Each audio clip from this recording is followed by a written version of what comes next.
আসসালামু আলাইকুম, আমি ওসমান ইংলিশ কেয়ারে স্বাগতম। চট্টগ্রাম বিশ্ববিদ্যালয় ভর্তি পরীক্ষার প্রস্তুতি, গণিত সমাধান 191 থেকে 200। 191, 60 জন ছাত্রের মধ্যে 42 জন ফেল করলে পাশের হার কত হবে? প্রশ্নটা একটু খেয়াল করলে দেখবেন, এখানে বলছে ফেল, কিন্তু চেয়েছে কিন্তু পাশের হার। তাহলে আমাকে প্রশ্ন একটু ঘুরাই পড়তে হবে যে 60 জন ছাত্রের মধ্যে 42 জন ফেল করলো, এটা না পড়ে আমি পড়বো 60 জন ছাত্রের মধ্যে 18 জন, এখানে 42 না বলে আমি বলবো 18 জন। 18 জন, আর এখানে ফেল না বললে যদি আপনি পাস বলেন তাহলে আপনার অঙ্কটা করতে ইজি হয়ে যাবে। হ্যাঁ, তাহলে আমরা এখন বলবো 60 জন ছাত্রের মধ্যে 18 জন পাস করলে পাশের হার কত। এখানে 18 কীভাবে আসছে? 60 জনের মধ্যে যদি 42 জন ফেল করে তাহলে পাস করবে, 60 থেকে 42 বাদ দিলে 18। এখন আমরা বলতে পারি যে যেহেতু পাশের হার অর্থাৎ শতকরা বের করব, তাহলে যতজন পাস করলো সেটা থাকবে উপরে, অর্থাৎ 18 থাকবে উপরে, আর যতজনের মধ্যে পাস করেছে অর্থাৎ 60 জনের মধ্যে 60 থাকবে নিচে, ইন্টু 100। কাটাকাটি করলে 0 0 কাটা 318, অর্থাৎ 3.30%। 30% হবে এই প্রশ্নের উত্তর। এটা আমরা অভিজ্ঞ নিয়মের মতো করলে এভাবেও করতে পারি যে 60 জনে পাস করে 18 জন, একজনে পাস করে 18/60, সুতরাং 100 জনে পাস করে। সেক্ষেত্রে এভাবে 100 পুরো হবে, কাটাকাটি করলে আপনার 30 আসবে। 192, 3600 টাকা করে দুটি শেয়ার বিক্রয় করা হয়েছে। একটি 20% লাভে, অন্যটি 20% লোকসানে বিক্রয় করা হয়েছে। সব মিলিয়ে কত লোকসান হয়েছে? ওকে, এখানে দুটো জিনিস, একটা হচ্ছে 3600 টাকা করে আপনি শেয়ার বিক্রি করেছেন, এক একটা 3600, তাহলে দুটা শেয়ার মানে প্রথমটা বিক্রি করছেন আপনি 3600 টাকা, দ্বিতীয়টাও বিক্রি করছেন 3600 টাকা। কিন্তু মজার বিষয় হচ্ছে আপনার শেয়ারের ক্রয় মূল্য এখানে দেওয়া নাই। ক্রয় মূল্য, দুটো শেয়ারের ক্রয় মূল্য যদি দেওয়া থাকতো আমরা বিক্রয় মূল্য মাইনাস করলে আমরা লাভ লোকসান পেয়ে যেতাম। এখন যেহেতু ক্রয় মূল্য দেওয়া নাই, কিন্তু আমাকে একটা অপশন বলা আছে যে একটি 20% লাভে, তো আমরা ধরে নিলাম যে প্রথমটা 20% লাভে বিক্রি করেছে। অর্থাৎ এই কথাটার মানে দাঁড়ায় এই 3600 টাকার ভিতরে আপনার 20% লাভও আছে। তাহলে যদি আমরা মনে করি যে ক্রয় মূল্যটা হচ্ছে 100%, উনি আবার লাভ করেছে 20%, এটা প্রথমের ক্ষেত্রে, প্রথম শেয়ারের ক্ষেত্রে, তাহলে ক্রয় মূল্য প্লাস লাভ মিলিয়ে হচ্ছে 120%। তো প্রশ্ন মতো আমরা বলতে পারি, অর্থাৎ অ্যাকর্ডিং টু কোয়েশ্চেন আমরা বলতে পারি যে 120% সমান হচ্ছে 3600 টাকা। অর্থাৎ 3600 টাকার মধ্যে লাভও আছে আবার ক্রয় মূল্য আছে, দুইটা মিলিয়ে 120%। এখন এখান থেকে আমরা 100% বের করলেই আমাদের প্রথম শেয়ারের ক্রয় মূল্যটা বের হয়ে যাবে। তাহলে 120 নিচে, 100 থাকবে উপরে, কাটাকাটি করলে 0 0 কাটা 3 × 36, অর্থাৎ 300 গুণ করলে পাবো 3000 টাকা। অর্থাৎ প্রথম শেয়ারের এই যে 3000 টাকা পেলাম, এটা হচ্ছে প্রথম শেয়ারের ক্রয় মূল্য, এটা হচ্ছে প্রথম শেয়ারের। এবার আমরা দ্বিতীয় শেয়ারটা বের করবো, একটু দিক দিয়ে খেয়াল করেন। দ্বিতীয়টা যদি আমি বের করি, দ্বিতীয়টাতে কিন্তু আপনি 20% লোকসান করেছেন, অর্থাৎ 20% ক্ষতি করেছেন। তো আপনার 100% ছিল ক্রয় মূল্য, যখন 20% ক্ষতি করলেন তাহলে এটা দাঁড়াই গেল 80%। অর্থাৎ আমাকে এখন বলতে হবে 80% সমান 3600, কারণ এটা আপনি বিক্রি করছেন 3600 টাকায়। তাহলে 1% সমান কত হবে? 3600 উপরে 80 নিয়েছে। এখন আমরা 100% বের করব, কারণ 100% ছিল আমার ক্রয় মূল্য। 3600 উপরে গুণ 100 ডিভাইড বাই 80। এটা যদি আপনি কাটাকাটি করেন, 4×32, 5×40, অর্থাৎ এখানে পাচ্ছে 4500। এখন একটু দেখেন যে এই 4500 টাকা হচ্ছে দ্বিতীয় শেয়ারের ক্রয় মূল্য, এবং এই 3000 টাকা হচ্ছে প্রথম শেয়ারের ক্রয় মূল্য। এই দুটোটা যদি আমি প্লাস করি, আমার দুইটা শেয়ারের ক্রয় মূল্য পেয়ে যাব কত টাকা? 4500 প্লাস 3000, 7500 টাকা। আর আমি কিন্তু প্রথম শেয়ার আর দ্বিতীয় শেয়ার বিক্রি করেছিলাম 3600 করে, অর্থাৎ 7200 টাকা। ক্রয় করেছি 7,500 টাকা দিয়ে, বিক্রি করলাম 7,200 টাকা দিয়ে, তাহলে এখানে মাইনাস করলে আমার 300 টাকা আসবে। এটা হচ্ছে আমার ক্ষতি, কারণ আমি ক্রয় করেছি 7,500 টাকা দিয়ে, বিক্রি করেছি 7,200 টাকা দিয়ে, অর্থাৎ ক্ষতি করেছি দুটো শেয়ারে 300 টাকা। আনসার হবে গ। 193, টাকায় 3টি করে লেবু কিনে টাকায় 2টি করে বিক্রি করলে শতকরা কত লাভ হবে?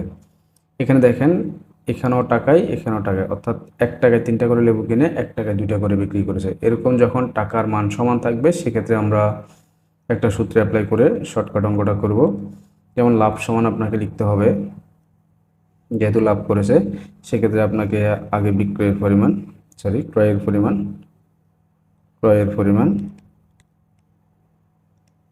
মাইনাস বিক্রয়ের পরিমাণ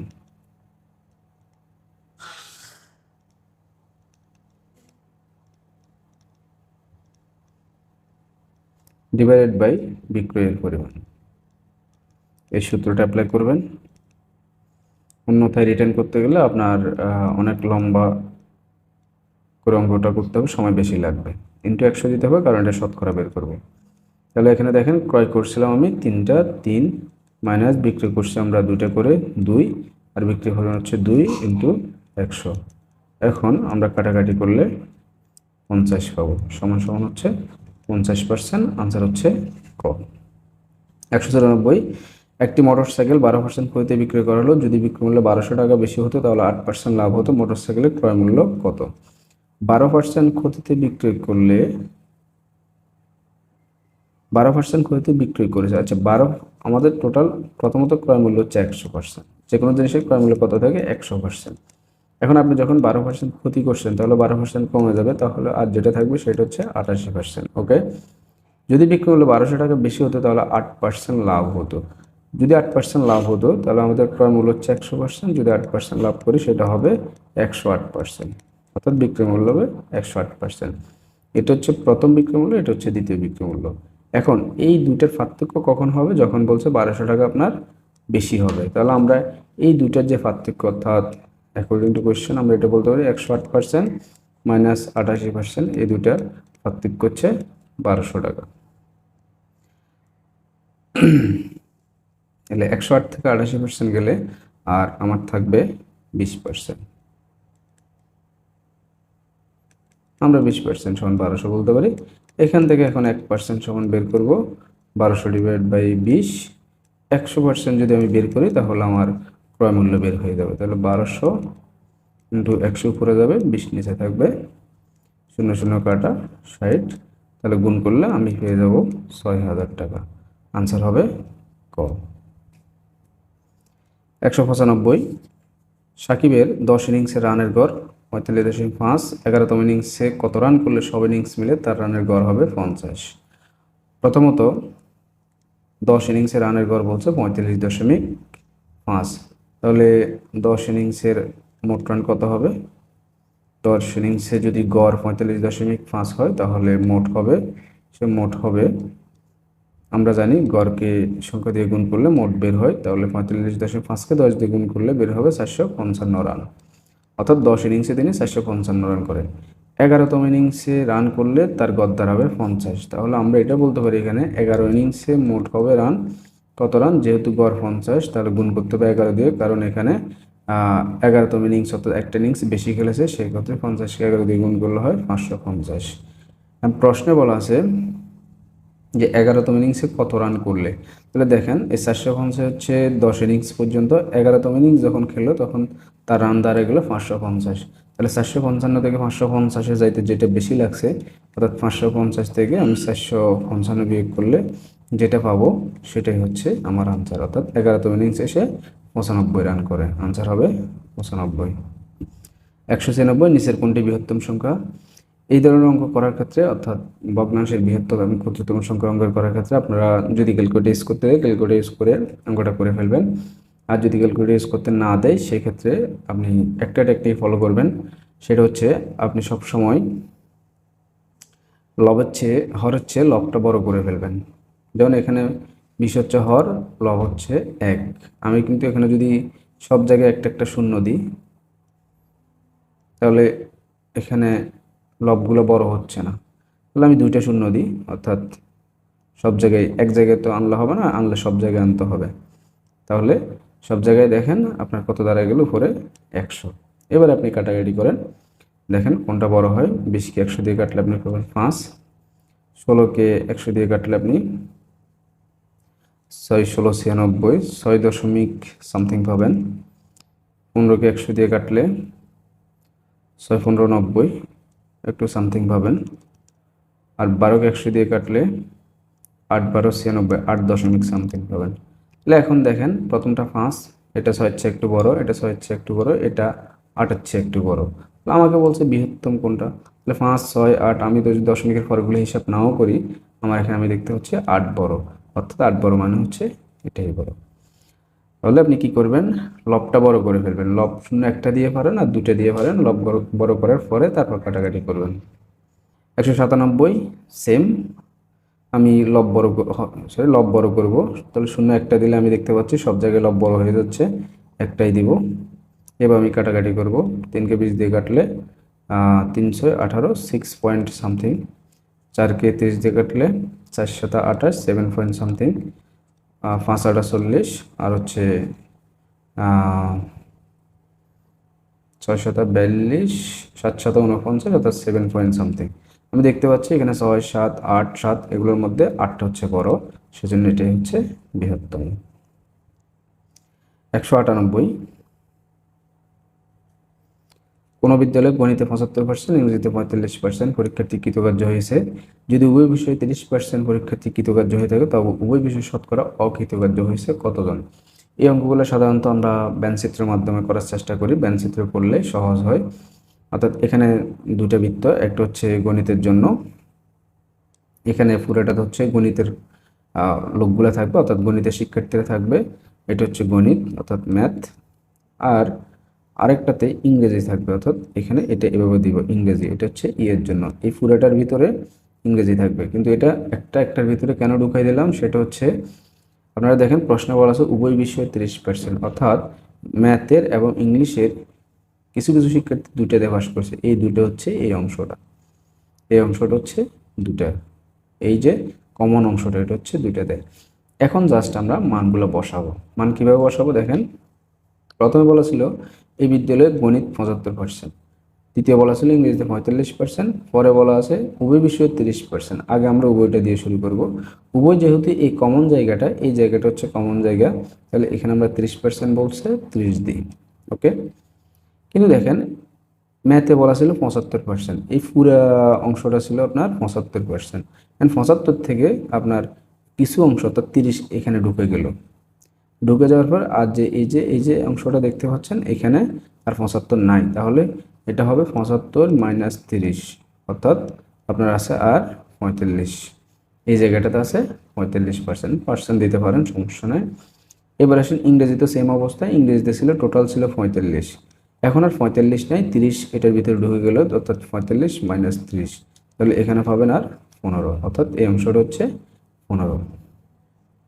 এবং এই বৃত্তের বাহিরে হয়তো কেউ থাকতে পারে, এই বৃত্তের বাহিরে যারা থাকবে তারা নিশ্চয়ই অকৃতকার্য, কারণ এই 2টা বৃত্তের ভিতরে যারা আছে তারা কৃতকার্য, আর এই বৃত্তের বাহিরে যারা থাকবে তারা অকৃতকার্য। আমার কিন্তু টোটাল হচ্ছে 100%, যেহেতু আমরা পার্সেন্টে করতেছি। তাহলে একটু খেয়াল করে দেখলে দেখতে পাবেন, যেহেতু 3টা অংশ পাশের, এখানে দেখেন এখানে আছে 45, তারপর এখানে আছে 30, তারপর আছে 15। আমি দেখতে পাচ্ছি যে 3টা মিলিয়ে এগুলো কিন্তু সবগুলা কৃতকার্যের অংশ ছিল, অর্থাৎ ফাঁসের ছিল। তাহলে 3টা মিলিয়ে কত হয়, 70 80 90, 90% হয়। এই 3টা মিলিয়ে 90% হয়। তো যেহেতু এই বৃত্তের ভিতরে যারা আছে তারা কৃতকার্য হয়েছে, তাহলে নিশ্চয়ই 100% থেকে 90% কৃতকার্য হয়েছে, বাকি যে আপনার 10% আছে তারা অকৃতকার্য। তাহলে প্রশ্ন হবে 10%, আনসার হবে 10% অকৃতকার্য, গ নাম্বার। 99 সেম, কোনো পরীক্ষায় মোট পরীক্ষার্থী 40% ছাত্রী, পরীক্ষায় ছাত্রীদের পাশের হার 40%, ছাত্রদের পাশের হার 60%, মোট পাশের হার কত? এখানে প্রশ্নটা একটু ভিন্ন টাইপের, অর্থাৎ মোট পরীক্ষার্থী 40% ছাত্রী, তাহলে ছাত্রী মোট পরীক্ষার্থী তো নিচ্ছে 100%, কারণ যেহেতু পার্সেন্টে বলছে, তাহলে ছাত্রী যদি 40% হয় অর্থাৎ 40 জন হয়, তাহলে ছাত্র কতজন? ছাত্র নিচ্ছে 60 জন। এটা যদিও বলা নাই, আমাকে বুঝে নিতে হবে, যেহেতু 40% ছাত্রী, তাহলে ছাত্র হচ্ছে 60%, তার 60 জন। এবার দেখেন পরীক্ষায় ছাত্রীদের পাশের হার 40%, অর্থাৎ এই 40 জন থেকে আপনার 40% পাস করেছে, পাস। তো 40% তাহলে 40% আপনি ক্যালকুলেট করেন, অর্থাৎ চাচ্ছিরা 16 জন, 16 জন পাবেন। আর ছাত্রদের পাশের হার 60%, তাহলে ছাত্রদের পাস হচ্ছে 60 ইন্টু, অর্থাৎ 60 জনে 60% পাস করে, অর্থাৎ 636 জন পাস করে। তাহলে মোট পাশের হার কত হবে দেখেন, তাহলে ছাত্র পাস করলো 16 জন, এবং ছাত্রী পাস করলো 16 জন, ছাত্র পাস করলো 36 জন।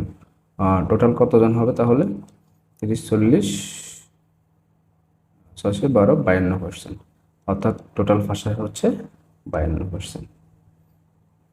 200 কোন শ্রেণীতে 100 জন পরীক্ষার্থী ছিল, বার্ষিক পরীক্ষা 94 জন বাংলায়, 80 জন গণিতে পাস করে, 75 জন উভয় বিষয়ে পাস করলে কতজন উভয় বিষয়ে ফেল করে?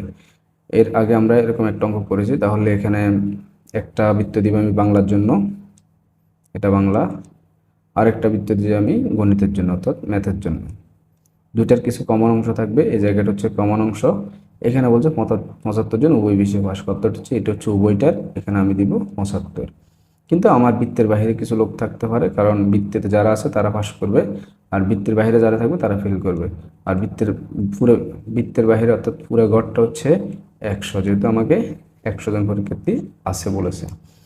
তাহলে এই কমন অংশটা যদি 75 হয়, আমাকে প্রশ্নে বলা আছে 94 জন বাংলার ছিল, অর্থাৎ এই পুরো বৃত্তের ভিতরে 94 ছিল, কিন্তু 94 থেকে এখন আর 94 নাই।